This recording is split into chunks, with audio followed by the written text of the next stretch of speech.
for the day. Mike? Good morning, Joan. Morning, everyone. Judge Clarence Thomas is facing allegations of sexual misconduct.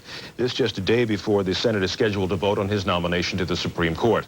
These charges were made public over the weekend. They come from a woman who worked for Judge Thomas 10 years ago. She claims that Thomas sexually harassed her after she turned him down for a date. Thomas says it simply is not true. ABC's Jim Wooten has details. Judge Thomas has denied the charges, but Anita Hill insists that when he was her boss, he declared his sexual interest in her in explicit terms, including descriptions of scenes from pornographic movies. Now a law school professor at the University of Oklahoma, she told her story to the Senate Judiciary Committee last month, but remained anonymous publicly until this weekend. To National Public Radio, she said, "Here is a person who is in charge of protecting rights of women and other groups in the workplace. And he is using his position of power for personal gain, for one thing. And he did it in a very just ugly and intimidating way." And Judge Thomas warned her, she says, that if his behavior were known, it would destroy his career. The White House said the president saw an FBI report on the allegations and dismissed them. And so did Republican Senator Danforth and other members of the Judiciary Committee. No member of the committee who was briefed suggested that the evidence was sufficient to warrant a delay or suggested the need for any further investigation. But Democratic Senator Simon, who voted against Thomas on the committee, is calling for a postponement of Tuesday's scheduled vote on his confirmation to the court. I'm not here making any final judgments. I am saying I think that we ought to take a serious look. It was known, it was investigated, it was reviewed, and it was dismissed. It is one thing to know a report. It is another thing to have someone be willing to go public on it. The Senate will continue its debate on Thomas's confirmation today, and now it has something else to talk about. Jim Wooten, ABC News, Washington. Reporters at the White House tried to ask President Bush about the allegations against Judge Thomas this morning, but he refused to answer the questions. So the Supreme Court opens its new term today, one justice short. And now a question about how soon the empty seat will in fact be filled. We will hear more about the cases coming before the court this term shortly here on Good Morning America. Other news this morning, the Western hostages are back in the spotlight. That is because of the videotaped interview with the American hostage Terry Anderson, which was broadcast last night by CNN.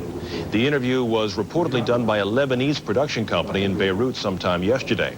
In the interview, Anderson says his kidnappers are promising what he calls good news very soon. Because a number of decisions have been 5-4 in recent years, although that margin has spread as the conservatives have taken over. We've had that situation before, and you can get a situation of a 4-4 vote, which means that whatever the lower court did below stays as the ruling, or the court can just mark it down for re-argument next year. Arthur, does the court reschedule cases? I mean, does it delay the more controversial cases given the fact it only has 8 judges, or is the schedule set and the court sticks to it? The schedule is set for the third of the docket that has already been selected. Keep in mind that 2/3 of the cases that the court will hear this year, they haven't picked yet. They're still sort of coming up through the system. Indeed, they'll probably pick another 20% late today. So they've got some flexibility about the cases coming down the pipe, but those that are already in the court, they're scheduled. For those cases already in the docket, what do you see as the most significant?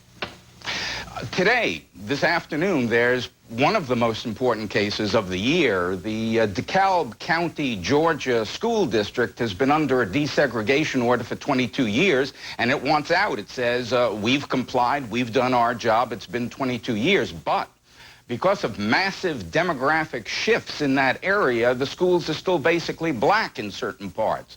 So this will test the Supreme Court's commitment to taking the Brown versus Board of Education decision sort of to the next level. And this would have been a very interesting case for Clarence Thomas to be on, but he won't be there today. DeKalb County would have to go into significant busing to yes, further desegregate? They're saying the obvious things. It's one thing if the school system runs a segregated system, but it's not us. It's just demographic shifts. I think that's one of the most important cases of the year. I gather there's no abortion case at the moment of significance, but there is a case, as I understand it, involving the abortion protests, the blockades, the groups like Operation Rescue, right? Yes, that's before the court. It's out of Washington, D.C., and it tests the legality of an injunction which prohibited anti-abortion groups from blockading, not simply picketing. These people were blockading.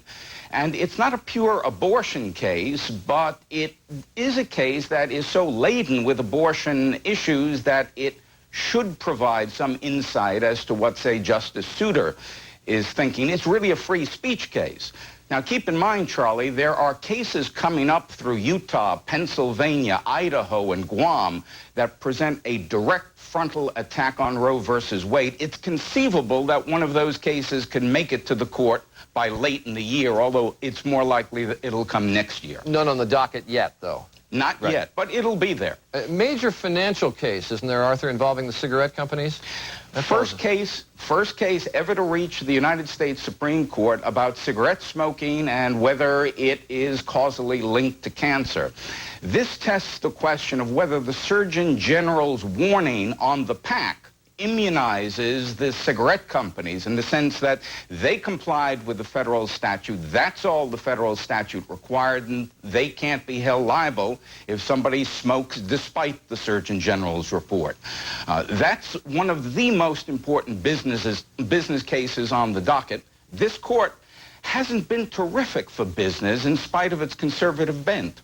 Lower courts generally have held the cigarette companies blameless, have they not, because the warnings are there? Yes, although it's split. Yeah, and now the Supreme Court will take it up in this term. Arthur, thanks very much. Always interesting when the court comes back. Always interesting issues on their docket, and as you point out, more to come. Thanks for being with us. Pleasure. It's 23 after. We'll be back. At Jenny Craig, lose all the weight you want means all the weight you want. All the time it takes, and all the help you need. For a small gazebo near the man-made lagoon not far from the llamas and giraffe. A small entourage witnessed Hollywood's social event of the year, while larger armies of tabloid reporters tried to invade. Globe is planning an aerial and a land attack. This is like a war, although a war with a little sense of humor. So this is the big shot right here. They hovered from helicopters negotiating an obstacle course of weather balloons to keep them away. Good pictures could be worth hundreds of thousands of dollars. Twice the circus, 3 times the fun, and hopefully 5 times the money. We'll do everything we can inside the boundaries of the law and the First Amendment to get our story. One uninvited guest who tried a sneak attack got close enough to try and catch the bouquet. Sam 2, be advised, one parachutist in custody. Her first marriage was 41 years ago. All told, Liz Taylor has tied 8 knots. So what? How many people you love in your life? The problem with Elizabeth, she always married the people she loved.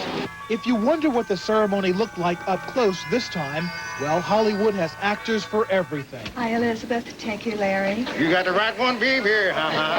Maybe not, according to this Hollywood stargazer. It's a terrible day to get married. It's the dark of the moon in the sign of Libra, which is the sign of marriage. The astrologer predicted this marriage wouldn't last either, and said Liz should have married Michael Jackson instead. Ron Allen, CBS News, Hollywood. Who's to say she still can't? It's 25 minutes before the hour. Mark is off this morning, and here with the weather is Mike Collins of WBTV in Charlotte. We've only been hyping this for about 3 weeks now, but I'm very curious. I think I might even be enticed to watch. I usually watch anyway. Designing Women is a great show. Well, you're going to have to watch tonight, because you will see Marla tonight. Dishing it out, our entertainment reporter Steve Kometko now takes us behind the scenes of Designing Women for a sneak preview. This is not bad. Some new paint and a little carpeting, and I'm just glad to see I haven't been swindled since I single-handedly put together the funding for this acquisition. Oh, I thought they said your daddy bought it for you. For its 6th season on CBS, Designing Women has undergone a facelift. One of the faces lifted was Delta Burke, fired after a much-publicized feud with the show's producers. Jean Smart left too, although on much more friendly terms. The faces in their places are Jan Hooks and Julia Duffy. Did you have trepidations about coming into an established series?